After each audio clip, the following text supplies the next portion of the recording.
안녕하세요. 경기도 경제과학진흥원 전문위원 구일호입니다. 미국의 실리콘밸리에는 에어비앤비가 있다. 그럼 대한민국에는 스페이스뱅크가 있습니다. 공간 공유 플랫폼 사업을 하고 계시는 스페이스뱅크의 이원희 대표님 모시고 실제로 어떻게 사업을 잘 진행하고 계시는지, 또 이렇게 위기 상황 속에서 어떤 좀 슬기로운 대처 방안이 있으신지 제가 이원희 대표님 모시고 그 이야기를 좀 듣도록 하겠습니다. 대표님 안녕하세요. 안녕하세요. 스페이스뱅크 이원희입니다. 네, 대표님 또 사석에 다른 때 또 보고 또 이렇게 또 공식적인 자리에서 뵈니까 또 반갑네요, 대표님. 네, 반갑습니다. 대표님, 오늘 제가 이렇게 모신 이유는 오늘 이 강의를 보고 계시는 예비 창업자분들, 또 실제 창업자분들께서 스타트업 운영하면서 어떤 걸 조금 준비해야 되는 거고, 또 어떻게 사업을 조금 진행하면 조금 리스크는 줄이고 성공률을 높일 수 있는지, 그 경험이라든지 노하우를 조금 공유하고자 좀 이 자리를 좀 마련했는데요. 대표님, 일단 기본적으로 대표님 사업에 대해서, 서비스에 대해서 간략히 좀 설명해 주세요. 네. 저희 스페이스뱅크는 공간 공유 O2O 플랫폼으로 공간을 가지고 있는 사람들은 공간을 등록하고, 공간이 필요한 사람들은 공간을 검색하거나 예약하거나 결제를 해서 이용할 수 있는 공간 공유 O2O 중개 플랫폼 서비스입니다. 우리가 무언가 하기 위해서는 공간이 가지고 있거나 혹시는 공간이 필요하러 한데요. 그런 부분에 있어서 공간을 가지고 있는 누구나가 등록할 수 있고, 그리고 공간이 필요한 누구나가 예약할 수 있는 플랫폼이라고 보시면 되겠습니다. 그럼 대표님 지금 이렇게 공간공유 플랫폼 사업을 좀 진행하고 계시는데 사업을 운영하신 지는 얼마나 되셨어요, 실제로? 지금 올해 3년 차가 되었고요. 실제로 창업은 2018년 7월에 법인 설립을 통해서 창업을 시작하였습니다. 2018년 7월에 창업하시면 창업한 지 이제 만 2년이 조금 넘으셨네요, 대표님. 네, 맞습니다. 대표님 예전에 그 대기업 IT 쪽에서 일을 하셨잖아요. 네. 그러면 이렇게 대기업 잘 다니시면서 조금 안정적으로 좀 생활도 할 수 있을 것 같은데, 어떻게 창업을 결심하시고 어떻게 창업을 하게 되셨나요?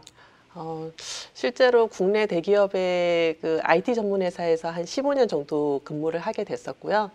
저의 첫 직장이자 마지막 직장이 되었지만, 실제로 거기서 했던 일들은 주로 기업이나 그다음에 기관들의 플랫폼이나 서비스를 구축하는 일을 주로 했었습니다. 다양한 서비스들을 구축을 하는 경험들이 축적이 되었고, 저도 굉장히 많은 서비스를 만들고 하면서 만족들도 있었고, 그리고 성취감들도 있었지만, 제 서비스를 만들고 싶다는 욕구들은 항상 좀 내부에 있었던 것 같아요. 그렇게 하면서 실제로 회사에서 회사를 다니면서 제가 접할 수 있었던 에어비앤비 플랫폼 서비스가 있었는데요. 에어비앤비 플랫폼에서 공간을 공유하는 형태로 제가 가지고 있는 공간을 숙박 형태로 공유를 하면서 이러한 플랫폼이 실제로 꼭 공간이라는 숙박이라는 카테고리 이외에도 공간이라는 다양한 유형의 공간들을 플랫폼으로 구현하면 좋겠다는 생각이 들어서 회사 안에서는 구현하기 쉽지 않았고요. 그걸 조금 더 늦기 전에 실제로 창업으로 제가 직접 구현해 보고자 하는 니즈 때문에 나오게 되었습니다. 예, 대표님이 참 결심하기가 대단히 좀 힘들 것 같으셨어요, 대표님. 주변에 반대는 없으셨나요, 혹시? 네. 사실 굉장히 회사를 다니다 보면 힘든 순간이 많은데요. 그 힘든 순간은 시간이 지나면 주로 이제 좋은 기억들만 남기 때문에 잘 극복을 했는데, 제가 회사를 나올 때는 그 어떤 회사에서 스트레스가 없고 굉장히 회사 다니는 게 해피한 순간이었어요. 그 순간에 뭔가를 하고 싶어서 하기 위해서 나온다는 것은 굉장히 저한테는 가장 좋은 시기였던 것 같고요. 지나고 나서 보니까 그런 측면에서 가족들도, 부모님도, 동료들은 굉장히 많이 응원을 해주셨고요. 가족들과 부모님의 응원이 있었기 때문에 사실은 제가 굉장히 홀가분하게 창업을 시작할 수 있었던 계기가 되었습니다. 네, 대표님 뭐 2년 동안, 만 2년 동안 여태까지 사업을 잘 이렇게 오랫동안 잘 끌어오셨잖아요. 이렇게 잘 끌어오시면서 어떤 과정을 거쳤는지 조금 여기 강의를 보고 계시는 창업자분들에게 조금 같이 공유할 수 있도록 좀 성과 중심으로 좀 말씀해 주세요. 2018년 7월에 법인을 설립을 하고 스페이스뱅크라는 서비스를 만들기 위해서 이제 자체적으로 기획을 진행을 했었고요. 기획을 진행하고 이제 구축을 하려는 시점에 창업 성공 패키지라고 하는 구 청년 창업 사관학교에 선정이 되어서 플랫폼을 구축을 하는 데 있어서 굉장히 큰 도움을 받았습니다. 그때는 이제 막 회사를 나오다 보니까 창업이나 지원 사업에 대한 것들을 제가 잘 알지도 못했고, 그게 지원 사업이 뭐 지원인지 융자인지 이런 거에 대한 개념도 잘 없을 때였어요. 그럼에도 불구하고 우연하게 입주하게 된 곳이 경기도 경제과학진흥원에 예비 창업자가 이제 주로 입주해서 보육을 받을 수 있는 사무실이었고요. 그때는 거기서 어떤 지원들을 많이 해주는지 잘 모르고 입주를 했었는데 다양한 지원 사업이나 교육들을 받으면서 창업에 대한 정보들을 좀 습득할 수 있었고요. 그걸 통해서 청년 창업사관학교에 선정이 되면서 본 플랫폼 서비스인 스페이스뱅크 서비스를 구축하는 데 큰 힘이 되었습니다. 플랫폼 서비스가 저희가 작년에 런칭을 하게 되었는데, 플랫폼 서비스 런칭을 하고 다양하게 서비스를 알리는 데 있어서도 마케팅이나 운영하는 데 있어서 필요한 과정들이 있었는데요. 그런 부분에서도 입주했던 기관들에서 굉장히 뭐 교육적으로나 아니면 필요한 협력사들에 대한 소개나 이런 것들도 좀 다양하게 받을 수 있었던 것 같고요.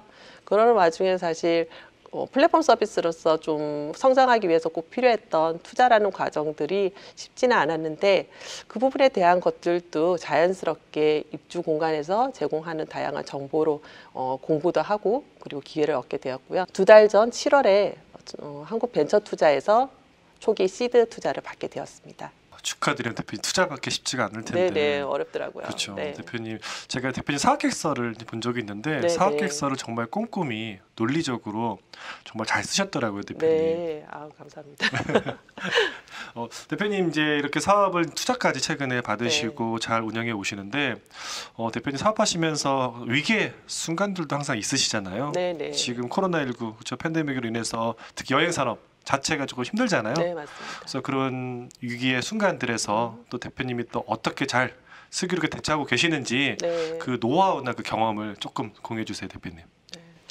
뭐 잘 하고 있는지는 잘 모르겠어요. 그런데 그 위기나 굉장히 그 허들들은 넘어야 될 산들은 항상 매번 닥치는 문제인 것 같아요. 그 중에서 가장 어려운 문제는 사실 사람인 것 같아요. 사람인 것 같고, 회사 안에서 제가 무언가를 사업을 추진하고 구성을 했을 때는 정해져 있는 자원이나 비용들이 회사에서 제공을 해주기 때문에 가장 좋은 인적 자원들과 환경들을 가지고 사업을 진행하기 때문에 그런 부분에 대해서는 고민을 할 필요가 없었는데요. 제가 창업을 하면서는 그런 자원적인 부분, 그리고 인적 자원적인 부분, 금전적인 자원적인 부분, 그리고 환경적인 부분, 모든 부분들을 대표로서 다 고민을 해야 하고 해결을 해야 된다는 부분이 가장 힘들더라고요. 그런 측면에서 사실 스타트업으로서 회사가 네임 밸류가 있거나 또는 자원이 충분하지 않기 때문에 좋은 인재들을 영입을 해야 됨에도 불구하고 그런 것들이 가장 힘들었고요. 그럼에도 불구하고 지금 계속 같이 함께 할 수 있는 팀원들이 구성할 수 있었던 거는 제가 가고자 하는 방향에 대한 비전이나 목표나 이런 것들이 그 함께 하고자 하는 팀원들한테 많은 동기부여가 좀 되어서 어떤 사업이든 함께 하고 싶다라고 하는 멤버들이 지금 현재 모여 있는 것 같습니다. 문제를 해결하는 데 있어서는 사실 방법적인 것보다 그 팀워크가 가장 중요하지 않나 싶고요. 그런 부분에서 같이 할 수 있는 문제 해결을 함께 할 수 있는 그런 고민들을 나눌 수 있는 팀워크, 그리고 함께 할 수 있는 주변의 스타트업 대표님들, 회사들과의 네트워크, 이런 것들이 사실 문제 해결할 때마다 가장 큰 도움이 되지 않나라는 생각이 듭니다. 네. 대표님의 열정과 목표, 꿈에 많이 공감을 하셔가지고 이렇게 좋은 팀원분들하고 팀워크가 이루어진 것 같습니다. 제가 대표님이 또 궁금한 게 있는데요. 네. 대표님 저도 많은 스타트업 대표님 많이 만나뵀는데 특히 대표님 여성 대표님으로서 그렇죠, 여성 대표님으로서 또 이게 강점이 될 수도 있고 혹은 또 약점이 될 수도 있을 것 같아요. 그래서 보셨을 때 여성 대표님으로서 대표님 어떠세요, 실제로? 사실 제가 창업을 하면서 처음으로 여성으로서 사회를 진출했으면 굉장히 힘들었을 것 같은데요. 그 이전에 있었던 기업에서 어떻게 보면 여성에 대한 차별이 없이 일할 수 있는 환경이었고 그런 부분에서 굉장히 많이 단련이 된 상태에서 제가 창업을 했기 때문에 저는 단점보다는 여성 대표로서 장점이 좀 많았던 것 같아요. 네. 대부분 이제 아무래도 뭐 사회 진출에 있는 다양한 사업가 분들이나 그리고 기업들의 대표들이 남성분들이 많으시기도 하고 그리고 여성 대표들이 가지고 있는 굉장히 좀 취약한 부분, 뭐 재무제표에 대한 관리나 비용에 대한 관리나 뭐 그리고 사람에 대한 관리 그리고 다양한 뭐 네트워크를 구성하는 데 있어서도 굉장히 제약이 많기도 하지만 내가 여성이라고 생각하는 그 자체가 사실 많은 허들이 된다고 저는 생각을 해요. 그래서 남자 대표분들하고 어울리는 것에 대해서 내가 여성 대표라서 조금 불편하지 않을까라고 생각하는 그 선입견이 다른 대표님들은 저를 그렇게 생각하지 않아도 스스로가 여성 대표기 때문에 좀 더 불편할 거다라고 생각하는 약간 스스로가 스스로한테 대한 한계 이런 거를 극복하는 게 가장 1번일 것 같고요. 저 같은 경우는 사실 아이도 있어서 뭐 아이들도 키우면서 사업도 하고 하다 보니까 물리적인 시간에 대한 이제 관리들이 굉장히 좀 제약이 많은데요. 저는 여성 대표로서 무언가를 하기 위해서는 많은 조력자가 좀 필요하다고 생각을 합니다. 네, 맞습니다, 대표님.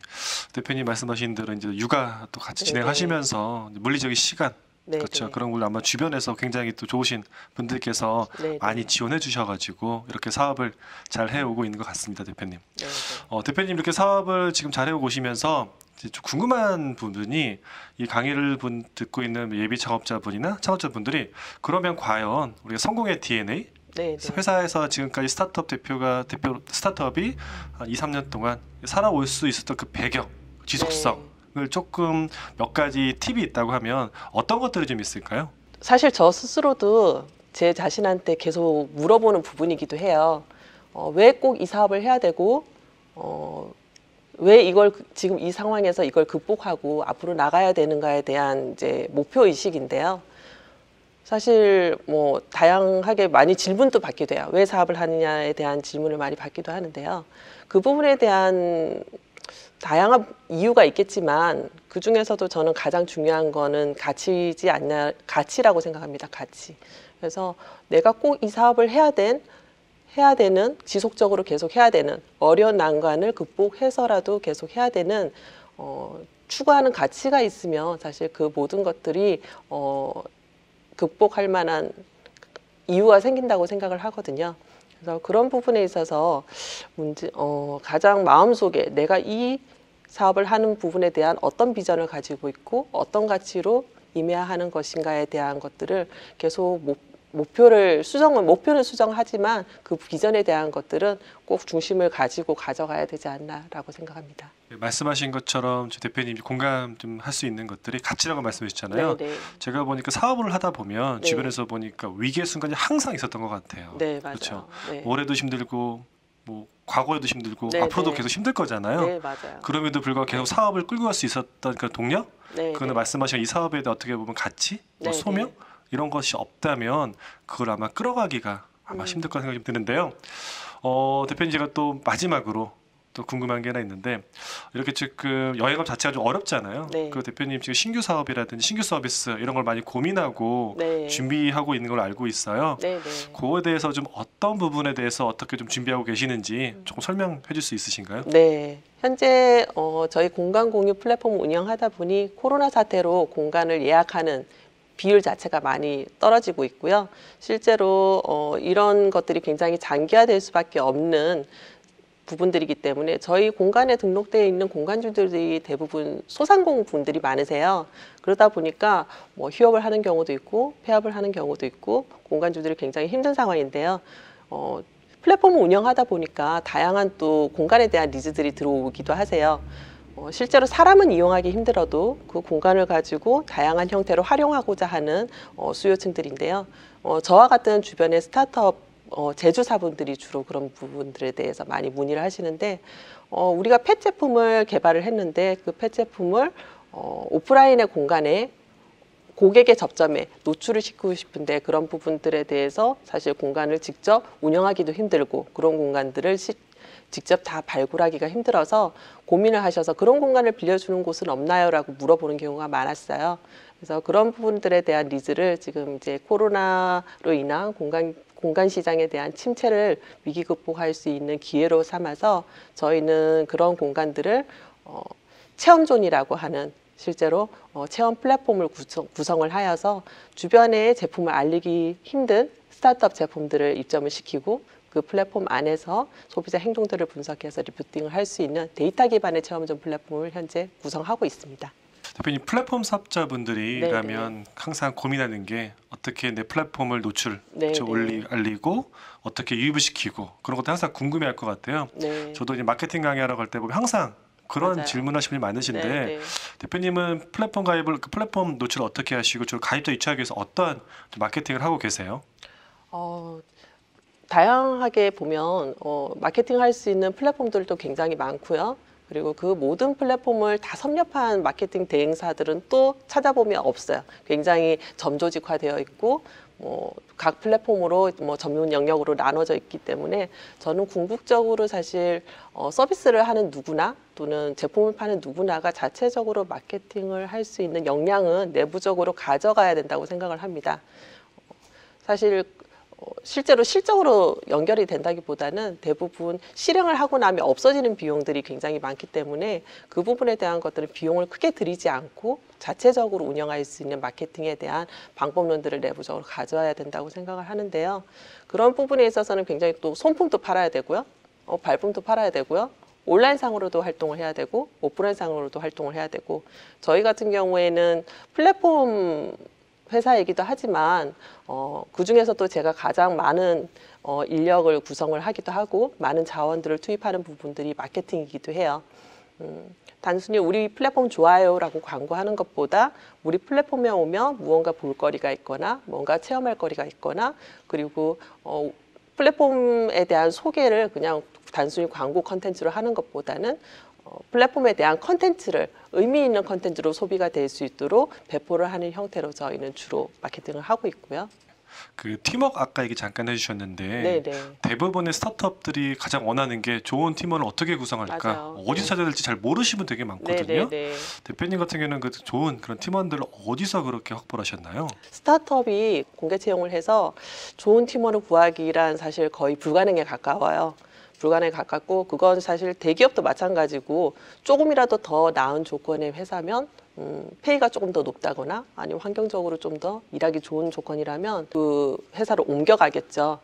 그럼에도 불구하고 이 회사를 선택할 수 있는 메릿을 사실 스타트업으로서 제공해 줘야 된다고 생각해요.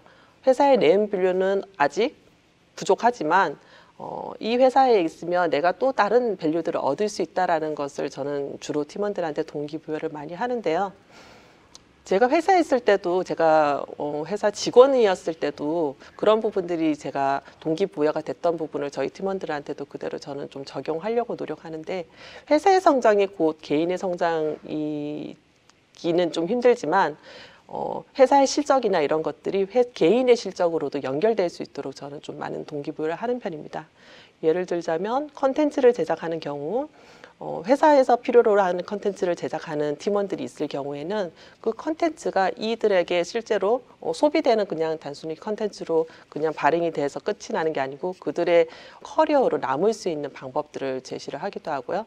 예를 들면 실제로 발행이 돼서 저자로 뭔가 활동을 할 수 있는 커리어를 만들어 준다든지 그런 부분들을 좀 최대한 회사에게 부담이 되지 않는 선에서 뭔가 눈에 보이는 실적으로 그게 또 개인의 실적으로 연결될 수 있게 해줄 수 있는 게 사실 큰 조직보다 작은 조직이 훨씬 더 수월하기 때문에 그런 부분들에 저는 좀 동기부여를 많이 하고요.